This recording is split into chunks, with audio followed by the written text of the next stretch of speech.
આ આપણું એન્ટ્રન્સ. આમાં ઘર આખું આ રીતે છે. એમાં આ બાજુ આવ્યું આ વોશરૂમ અને બાથરૂમ, અંદર બેડરૂમ અને આ બાજુ કિચન. આજે આખું આવી રીતના લેઆઉટ બનાવેલું હોય તો એનાથી એક એક વસ્તુ આપણને પરફેક્ટ ખબર પડે. હું તમારી સાથે સીધી સીધી વાત કરીશ, ગોળ ગોળ ફરાવીને વાત નહીં કરું. આ પહેલી વસ્તુ. અને બીજું કે જે છે એ તમને સ્પષ્ટ કહી દઈશ, ખોટા અંધારામાં રાખવાના કે ખોટા ગોળ ગોળ ફેરવવાનું આપણામાં નહીં થાય. હું તમને ચોખ્ખું કહીશ કે આપણે શું કરવું જોઈએ અને કેવી રીતનું. હવે સૌથી પહેલાં આ જે આપણા ઘરનું એન્ટ્રન્સ છે એ આવે છે સાઉથ વેસ્ટની દિશા. એન્ટ્રન્સ જોવાની પદ્ધતિ કઈ છે? આવી રીતે આ અલગ અલગ 32 પ્રકારના દરવાજા હોય, 32 એન્ટ્રન્સ. ઘણા લોકો શું કે નોર્થ ઇસ્ટનું એન્ટ્રન્સ સારું હોય, ઈસ્ટનું સારું હોય, પણ એવી રીતે ન હોય. આ બહારના તમે જે જોશો ને એ બહારના બધા 32 એન્ટ્રન્સ છે. હવે એમાંથી આપણું એન્ટ્રન્સ છે ને અહીંયા આગળ આ સાઉથ એટલે આ દક્ષિણ, આ સાઉથ વેસ્ટ એટલે નૈઋત્ય, એની વચમાં આપણું એન્ટ્રન્સ આવે છે. આ આવ્યું. હવે આનું ટેકનિકલ તમને મિનિંગ સમજાવું એની પહેલાં તમે ફક્ત ખાલી આ સિમ્પલ વાંચી લો. સાઉથ વેસ્ટનું એન્ટ્રન્સ હોય તો જુઓ સાઉથ વેસ્ટમાં શું લખેલું છે. ડિસ્પોઝલ અને વેસ્ટેજ લખેલું છે. એટલે હવે સૌથી પહેલાં આની અંદર શું થાય ખબર છે?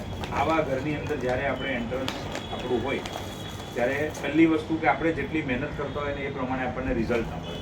બિઝનેસમાં આપણે મહેનત કરતા હોઈએ, છોકરાઓ ભણવામાં મહેનત કરતા હોય, ઘરમાં જે બી વર્કિંગ હોય, ધારેલું રિઝલ્ટ મળે નહીં. એફર્ટ્સ બહુ જ લગાડવા પડે. 100%ના એફર્ટ કરો તો 20-30%નું રિઝલ્ટ મળે. જ્યારે કે આપણી મહેનત એટલી સારી હોય ને એન્ટ્રન્સ પોઝિટિવ હોય તો આપણને વધારે સારું રિઝલ્ટ મળે, આપણે વધારે સારું આગળ આવી શકીએ. તો આ એન્ટ્રન્સ પહેલાં આપણું નેગેટિવ ઝોનમાં જાય છે. શરૂઆત અહીંયાથી એન્ટ્રન્સથી કરી, કેમ કે જ્યાં સુધી કોઈ પણ ઘરમાં તમે એન્ટર થતા નથી ત્યાં સુધી એના પોઝિટિવ કે નેગેટિવ ઇફેક્ટ મળવાના નથી. એટલે એન્ટ્રન્સ બહુ જ મહત્ત્વનું હોય. તો એ એન્ટ્રન્સ આપણું નેગેટિવમાં જાય છે. બીજા નંબરમાં આ છે સાઉથ વેસ્ટનો ખૂણો, બરાબર છે. હવે સાઉથ વેસ્ટનો ખૂણો એટલે એમાં એલિમેન્ટ કયું આવે જુઓ. આ એલિમેન્ટ તમે જુઓ તો સાઉથ વેસ્ટની અંદર પૃથ્વી તત્વ આવે. પૃથ્વી, અગ્નિ, વાયુ, જળ અને આકાશ, આ 5 તત્વો. આ પૃથ્વી તત્વ આવે એનાથી શું થાય? આપણે ઊભા રહેવું હોય તો આપણે પૃથ્વી પર ઊભા રહી શકીએ, હવામાં ઊભા ન રહી શકીએ, પાણીમાં ઊભા ન રહી શકીએ. એટલે અર્થ, પૃથ્વી શું કરે? આપણને સ્ટેબિલિટી આપે. અહીંયા આગળ આવ્યા પછી આ ઘરમાં રહેવાનું સ્ટાર્ટ કર્યા પછી આપણી સ્ટેબિલિટી ડિસ્ટર્બ. જોઈએ એવું ફાઇનાન્શિયલ ગ્રોથ મળે નહીં, ફાઇનાન્શિયલ સ્ટેબિલિટી મળે નહીં.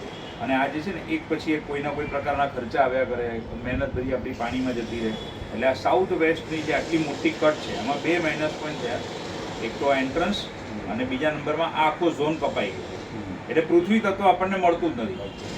ઉત્તરમાં જલ તત્વ, અહીંયા આગળ વાયુ તત્વ, અહીંયા અગ્નિ, અહીંયા આકાશ, પણ અહીંયા આગળનું જે પૃથ્વી તત્વ છે એ આપણને મળતું નથી. એટલે સ્ટેબિલિટી મળે. હવે ત્રીજા પોઈન્ટ ઉપર અગર આપણે આવીએ, ત્રીજા પોઈન્ટમાં આ તમે વેસ્ટ સાઉથ વેસ્ટ WSW, આ WSW-માં શું લખ્યું છે?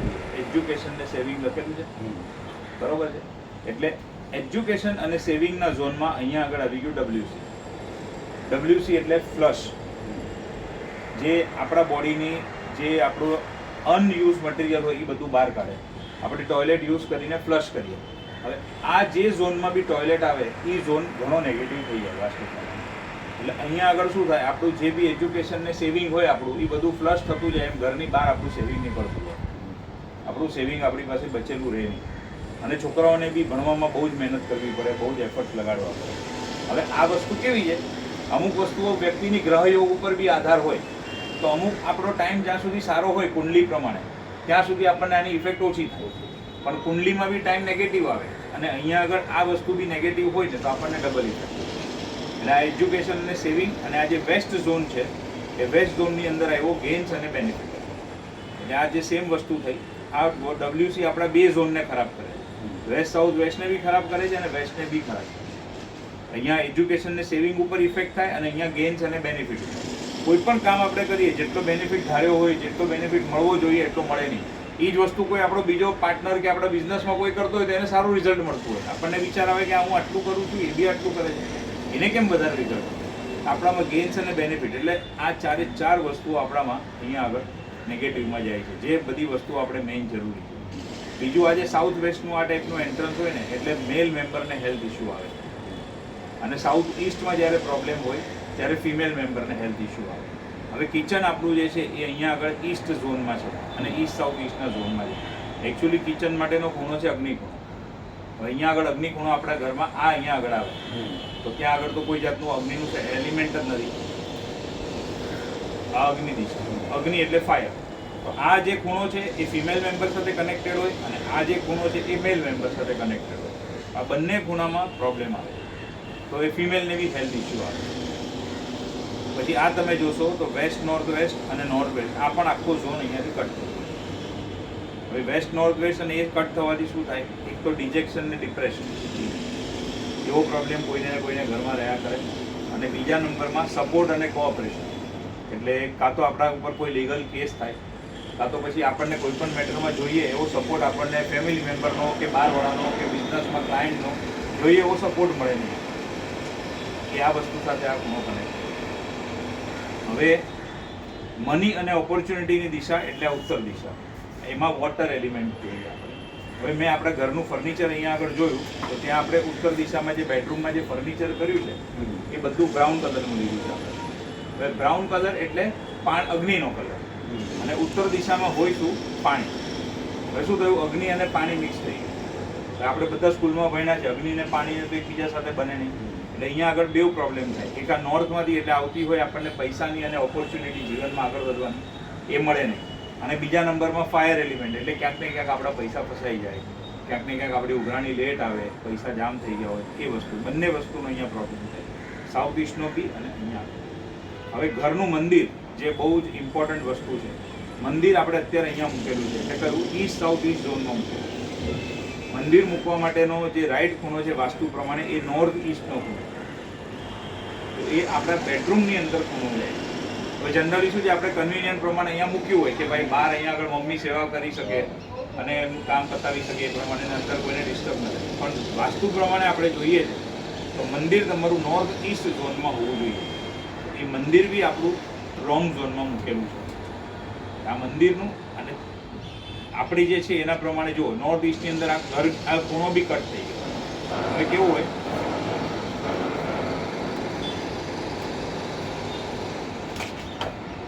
આ વાસ્તુ પુરુષ મંડળ. હવે ઈશાન ખૂણો એટલે નોર્થ ઈસ્ટ, તો એમાં શું આવે, વાસ્તુ પુરુષનું માથું આવે અને આ સાઉથ વેસ્ટમાં એમના પગ આવે. હવે એવી જ રીતે હરેક ઘરની અંદર નોર્થ ઈસ્ટમાં મંદિર રાખવાનું જે કે એનું એક રીઝન કે ભાઈ મંદિર એટલે આ માથાનો ખૂણો. ત્યાં આગળ જો આ ઝોન એકદમ પરફેક્ટ હોય તો આપણને વિચારો સારા આવે, એનર્જી સારી મળે, ઘરમાં બધું સારું વાતાવરણ રહે. આપણે અહીંયા ઘરમાં શું થયું, નોર્થ ઈસ્ટનો ખૂણો કટ બી થઈ ગયો અને આપણું મંદિર બી ત્યાં નથી મૂકેલું, મંદિર આપણે અહીંયા બહાર મૂકેલું.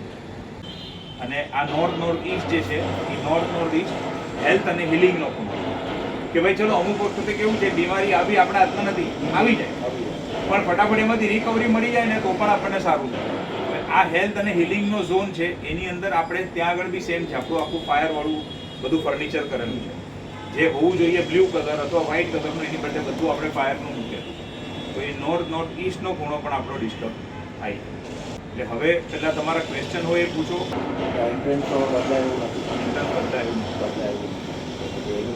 એની અંદર શું કરવું પડે, એન્ટ્રન્સમાં જે ઉંબરો છે એ ઉંબરો આ માર્બલનો છે ને એ ના ચાલે, ત્યાં સીસમનો ઉંબરો મૂકવો પડે અને સીસમનો ઉંબરો મૂકતી વખતે એની નીચે અમુક રત્ન, અમુક તાર, ચાંદીની વસ્તુઓ એ બધું મૂકીને એન્ટ્રન્સ જે નેગેટિવ છે એને પોઝિટિવ બનાવવું પડે. અને આ જે સૌથી ઇમ્પોર્ટન્ટ છે ઘરનું બ્રહ્મસ્થાન. હવે આપણે ઘરના બ્રહ્મસ્થાનની અંદર કેવું છે, આ બાજુ ફ્રીજ આવે છે, આ બાજુ વોશિંગ મશીન આવે. હવે વોશિંગ મશીન તમે અહીંયા જ રાખીને ચાલુ કરો છો, બરાબર છે. હવે સાંભળો, આ બ્રહ્મસ્થાન એટલે આપણા શરીરનું પેટ, આપણું આખું માથું મેં તમને આજે વાસ્તુ પુરુષનું બતાવ્યું ને, આ બ્રહ્મસ્થાન. હવે આપણા પેટ ઉપર કોઈ હેવી વસ્તુ બાંધીને આમ હલાવ હલાવ હલાવ હલાવ હલાવ કરે, એમાં વાઇબ્રેશન આવે, હલાવ હલાવ કરે તો આપણે ડિસ્ટર્બ થઈએ. આખો એ જ્યારે તમે યુઝ કરો ત્યારે ધડ ધડ ધડ ધડ ધડ ધડ વોશિંગ મશીન હતું હોય, એમાંથી ગંદુ પાણી બી નીકળતું હોય, એટલે આ બ્રહ્મસ્થાન બી આપણું બગડ્યું. હવે આપણા પેટમાં ગડબડ હોય એટલે ઓવરઓલ આપણી આખી તબિયત બગડે. આપણે આમાં કહેવત બી છે કે જેનું પેટ સાફ એને બધા રોગમાં એને તકલીફ ઓછી થાય, જેનું પેટ સાફ હોય. તો એ બ્રહ્મસ્થાન બી આપણું અહીંયા આગળ ડિસ્ટર્બ છે. એટલે બ્રહ્મસ્થાનની રેમેડીઝ કરવી પડે. એમાં શું થાય, વચ્ચેથી એક ટાઇલ્સ કાઢી અને એની નીચે અમુક યંત્રને બધું મૂકવું પડે અને પાછી એ ટાઇલ્સ ઉપરથી બેસાડવી. પછી આ ઘરનું મંદિર તમારે શિફ્ટ કરવાનું પોસિબલ હોય તો તમારે સૌથી પહેલાં એને નોર્થ ઈસ્ટમાં શિફ્ટ કરવું. મંદિર તો પોસિબલ નથી. અને બીજું આપણે પછી ડિસ્કસ કરીએ આગળ. એટલે ઓવરઓલ આમાં શું થાય ખબર છે, કાં તો તમે આખી રેમેડીઝ કરો, પ્રોપર રેમેડીઝ કરો, પણ હું સૌથી પહેલું તમને એક કહીશ કે આ ઘરને ભાડા પર આપી અને બીજું ઘર ભાડા પર લઈ આ સૌથી પહેલું. બીજા નંબરમાં કે આ ઘર વેચી અને શક્ય હોય તો બીજું મોટું ઘર લઈ લો, તો પોતાનું ઘર લેવાય. અને એ બંનેમાંથી કશું ન કરવું હોય તો ત્રીજા નંબરમાં છેલ્લે આ રેમેડીઝ આપણી પાસે એક ઓપ્શન છે. આ જ ઘરમાં રહીને આપણે રેમેડીઝ કરીને અત્યારે જેટલો ટાઈમ કાઢવો એટલો આપણે કાઢીશું. પણ એ રેમેડીઝનો તમે ખર્ચો કરો, હું તો એને ખર્ચો નહીં કહું, ઇન્વેસ્ટમેન્ટ કહીશ, કેમ કે એ ઘણી બધી વસ્તુઓ આમાં આપણે માટે પ્રોબ્લેમેટિક છે. પણ એ ઇન્વેસ્ટમેન્ટ કરો એની બદલે જો પોસિબલ હોય તો ઘર ચેન્જ કરો અથવા મોટું પોતાનું ઘર લઈ લો, એ વધારે સારું. ભાભી સાચું કહું ને, બધું ટોટલ ઉલટું છું. આમાં પ્લસ પોઈન્ટમાં મારી પાસે બોલવા માટે કશું છે નહીં, નહીં તો હું કોઈ બી જગ્યાએ છે ને હા બરાબર. તો આવું કેમ થયું? આપણને જ કેમ આમ? એનો મેં તમને વચ્ચે એકવાર આન્સર આપી દીધો. આ બંને વસ્તુનું કોમ્બિનેશન એટલે એસ્ટ્રો વાસ્તુનું કોમ્બિનેશન કહેવાય. આપણી ગ્રહની દશાઓ અને આપણું ઘર એ બંનેનું કનેક્શન હોય. અમુક લોકોને આ વસ્તુનો પ્રોબ્લેમ અત્યારે ફીલ ન થાય, અમુક લોકોને પાછળથી ફીલ થાય, કોઈકને તમારાથી પહેલા થયો બી હશે. બંને વસ્તુ છે. આપણને કેમ થયો એનો એક જ આન્સર છે. તમારી વાત 100% સાચી કે બિલ્ડિંગમાં આટલા ફ્લોર છે. હા, તો આપણી ગ્રહ દશા. હવે આ કેવું છે, ગ્રહ દશા એટલે કે આપણે એક એક્ઝામ્પલ લઈએ, વરસાદ આવે તો વરસાદને રોકવો તો આપણા હાથની વાત છે નહીં, પણ આપણે છત્રી લઈને જતા હોઈએ તો આપણા ઉપર છાંટા પડે, આપણે ભીના નથી. અને જો છત્રી ન જ હોય તો આપણે ભીના બી થવાના છે. આ એવું છે, આપણું ઘર નેગેટિવ છે ને સાથે સાથે અત્યારે આપણી દશા નેગેટિવ ચાલે છે કુંડલીમાં, એટલા માટે આપણને વધારે પ્રોબ્લેમ ફેસ થાય. અને બીજી વસ્તુ કે દરેકના ઘરમાં આ સેમ વસ્તુ ફેસ થાય એવું જરૂરી નથી, કેમ કે એ લોકોની કુંડલી પ્રમાણે એમને કોઈ બીજી વસ્તુ ફેસ થતી હોય જે કદાચ તમને ખબર ન હોય અથવા જે બહાર આવી ના હોય.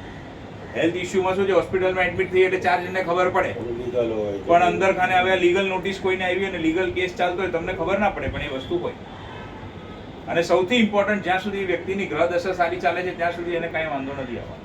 આપણે જે કહેતા હોઈએ સમય બડા બલવાન, એ સમય સારો ચાલતો હોય ત્યાં સુધી તો વાંધો નથી, પણ એમાં પ્રોબ્લેમ આવ્યો ને તો પછી આ બધી વસ્તુઓ થશે. હવે હું ઘણી બધી વસ્તુઓ જે તમને બધું ચેન્જ કરવાનું ને એ બધું કહું, એના કરતાં મેં તમને સૌથી પહેલા ઓલું બતાવ્યું. બાકી પછી તમારે અહીંયા જ રાખવું હોય તો આપણે એના રસ્તા કરીશું.